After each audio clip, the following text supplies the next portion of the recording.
बहन, हमारी तरफ से तो रिश्ता पक्का है और अच्छी बात तो ये है कि मेरी दोनों बहू का घर आमने सामने ही है। अच्छा, अब हमें जाने की आज्ञा दीजिए, हमें बड़ी बहू के घर भी जाना है।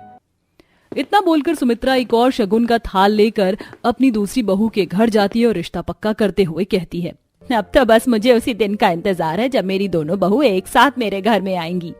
भाभी, आपको पता है माँ कितनी ज्यादा खुश है, और सबसे अच्छी बात तो ये है कि हमें शादी की तैयारी करने में दिक्कत नहीं होगी, क्योंकि मेरी दोनों ही भाभी का घर एक जगह है। अब मैं अपनी एक भाभी से मिलने आऊंगी तो लगे हाथ दूसरी भाभी से भी मिल लूंगी।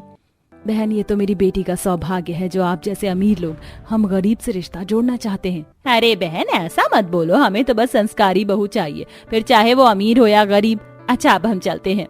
इतना बोलकर सुमित्रा अपने दोनों बेटों का रिश्ता पक्का करके चली जाती है। अब इसी तरह कुछ दिन बीत जाते हैं और एक दिन जब आरती अपनी माँ के साथ गली में सब्जी ले रही होती है।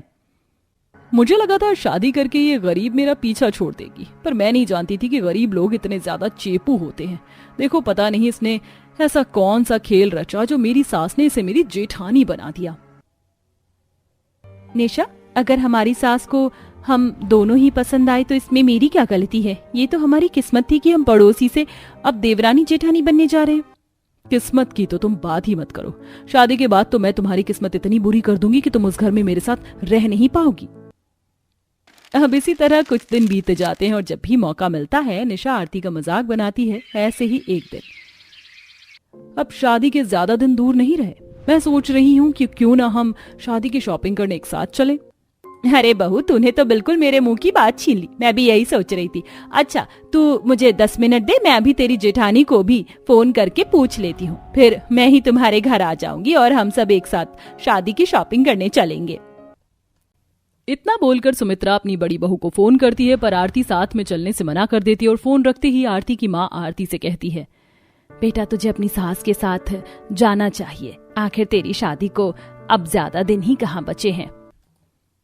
नहीं माँ, आप तो जानती है ना हम कितने गरीब हैं और मेरी होने वाली देवरानी कितनी अमीर। वो हर समय मेरा मजाक बनाने में लगी रहती है। अगर मैं उनके साथ जाती तो वो महंगी दुकानों में जाते, महंगा सामान लेते और मेरी होने वाली देवरानी मेरी गरीबी का मजाक बनाती। बस इसीलिए मुझे ना चाहते हुए भी माँ जी को मना करना पड़ा।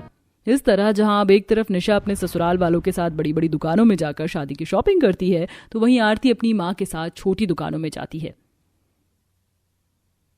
दीदी, आपका ब्राइडल मेकअप मैं करूंगी, इसलिए आप एक लाइनर, काजल, बिंदी, फाउंडेशन और कॉम्पैक्ट ले लो।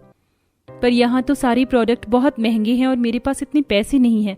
तो क्या हुआ दीदी, सस्ता वाला ले लो, मेकअप भी तो करना है, तो शादी में फिजूल पैसे खर्च क्यों करना। मेकअप सस्ता हो या महंगा, आप दोनों में ही अच्छी लग